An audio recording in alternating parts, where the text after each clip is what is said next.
Hello, today you join me in a new series of videos to help you find or create your dream van.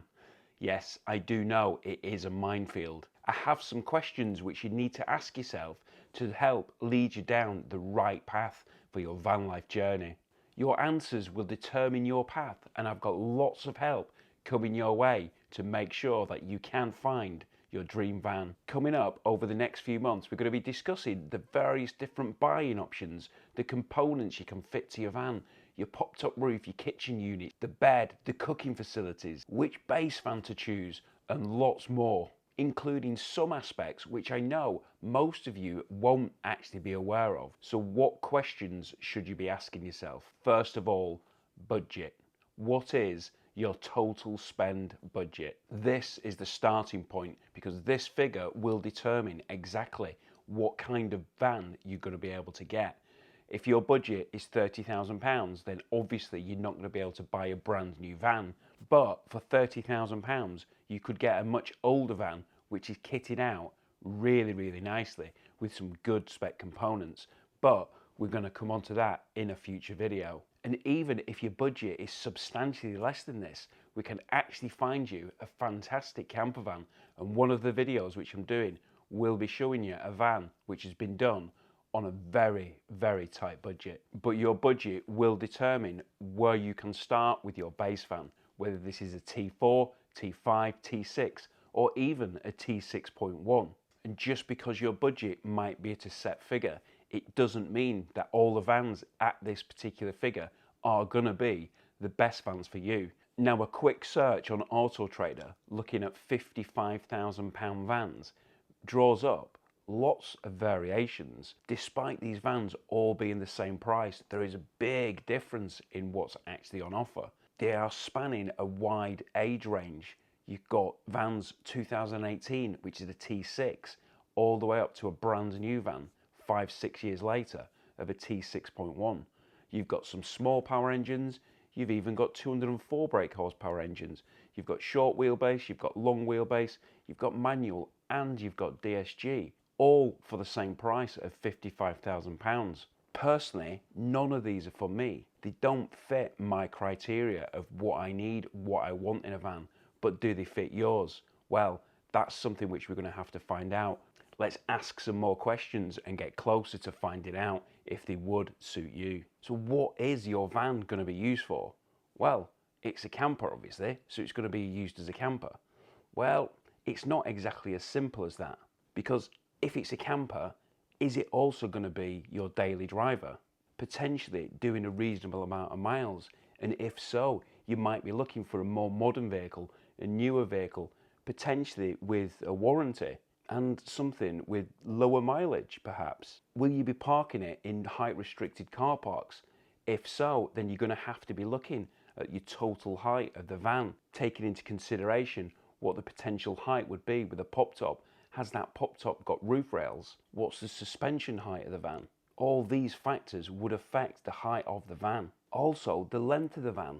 The Transporter comes in two wheelbases, the short wheelbase and the long wheelbase. Now, I know if I had the long wheelbase, then that isn't actually going to fit so easily in my work car park. But what about you? Now, the long wheelbase is actually not a great deal bigger on paper, but in effect, it makes a huge difference to the internal dimensions. So, is that something you're looking for? The greater space within inside the vehicle? But at the same time, if you are going to be parking in small car parks on a regular basis, is it going to be suitable? Only you can answer that. Will your van really be only used as a day van with the occasional sleeping? If it is, then you might not necessarily need the fixed bed in the back, the sink, the hob, the fridge. You might not need all that. You might just want some furniture which can be removed from the back of the vehicle. So actually, do you need a camper van, or would you be better suited with just a combi van? And next, where do you plan on going in your van? Do you plan on just staying in the UK, or are you going to be doing trips in Europe? And if you are doing trips into Europe, what's the climate going to be like? Are you going to be going to the really cold places? So you're actually going to need a very good heating system. And if you are, What about the gas system which you've got on board? Is your gas going to be suitable for the extreme low temperatures? And on the other side of the spectrum, if you're going into Europe to the hotter countries, how's your van going to cope in the heat? Will you need potentially an upgrade of your air conditioning system? The Truma air conditioning system, which you could put in your camper van. And how about how many people are going to travel in your vehicle? Is it going to be 2 of you, 3, 4, 5, 6? How are you going to be able to carry the number of people around in your van? And will the same number of people which you carry in your van are going to also want to sleep in the vehicle? The VW Transporter really is only capable for 4 people. So that'd be 2 downstairs on the bed and also 2 up in the pop top. Now, yes, you can get an additional bed over the front seats, but this is only really for a small person. Or if you are going to be carrying more people, how about potentially an awning? An awning could come in really useful because not only could you have that additional sleeping capacity, but you've also got that extra storage as well. But if that's what you're depending on, the awning, and you are going to cold countries, is that really going to be suitable? Only you can answer these questions. And this leads on to the length of time which you're potentially going to be going away. Now, Volkswagen Transporter is a relatively small vehicle. So if you're going away for long periods of time, how are you going to manage to carry all your luggage safely around with you? If you're going away for weeks at a time, you might have to carry around quite a lot of gear, especially if you've got paddle boards and surfboards and other things like that. You can soon eat up in the storage space. So then there's other ideas of how you could store that additional luggage which you're going to take. The base van you purchase will actually be led by some of the answers. The size of the engine, the wheelbase, short wheelbase, long wheelbase. Do you need a single slider or a twin slider? Do you need barn doors or a pop top? I'm going to cover these items in much greater detail in future videos, don't worry. Will your van need to tow? Potentially a caravan, maybe a small trailer, or you just need to put a bike rack on the back. Potentially even additional storage. The 2-lay storage box which you can put on the back. That's a good way of keeping your luggage safe and secure whilst you're traveling. You may want the bigger power diesel engine if you are towing. And I mentioned the bike rack for the tow bar, but what if the tow bar is for towing? Then maybe you need to carry those bikes on the back of your van itself. But dependent on which base van you go for, it'll be dependent on how many bikes you can actually carry on the back of the van. Eating and drinking in the vehicle is also something that needs to be considered. If it is a full-time camper, are you going to be wanting to cook inside the actual van itself? Or do you want to cook outside? Or potentially a mixture of both? Are toilet facilities on board going to be needed? Do you need a shower as well?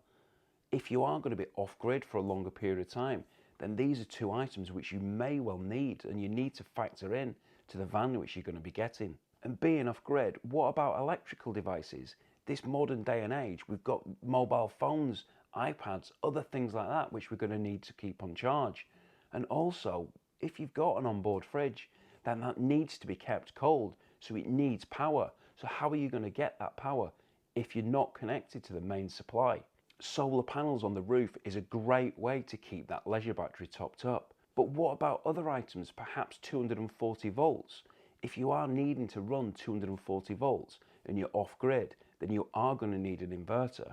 And a lot of the standard conversions with the standard leisure battery is not really going to be up for the job.